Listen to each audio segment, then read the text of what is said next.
ప్రియదర్శి నభా నటేష్ నటించిన తాజా చిత్రం డార్లింగ్. అశ్విన్ రామ్ దర్శకత్వం వహించారు. జూలై 19న ప్రేక్షకుల ముందుకు వచ్చిన ఈ చిత్రం థియేటర్లో నవ్వులు పూయించింది. థియేటర్లో రిలీజ్ అయిన 25 రోజుల్లోనే ఈ చిత్రం ఓటీటీలోకి వచ్చేందుకు రెడీ అయింది. ప్రముఖ ఓటీటీ డిస్నీ ప్లస్ హాట్స్టార్లో ఆగస్టు 13 నుంచి ప్రసారం కానున్నట్టు ప్రకటించింది. అనన్య నాగళ్ల డాక్టర్గా కనిపించిన ఈ చిత్రంలో బ్రహ్మానందం, విష్ణు, కృష్ణ తేజ్ తదితరులు కీలక పాత్రలు పోషించారు.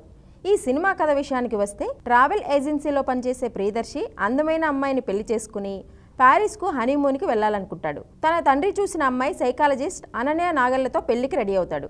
అనన్య ట్విస్ట్ ఇస్తూ చివరి నిమిషంలో ప్రేమించిన వాడితో వెళ్లిపోవడంతో పెళ్లి ఆగిపోతుంది.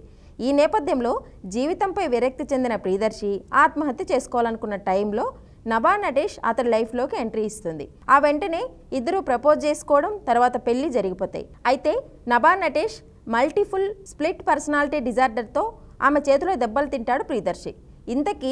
ఇంతకీ నభాలో ఉన్న పర్సనాలిటీస్ ఏంటి, ప్రియదర్శి ఎలాంటి కష్టాలు పడ్డాడనే నేపథ్యంలో సాగేదే డార్లింగ్ స్టోరీ.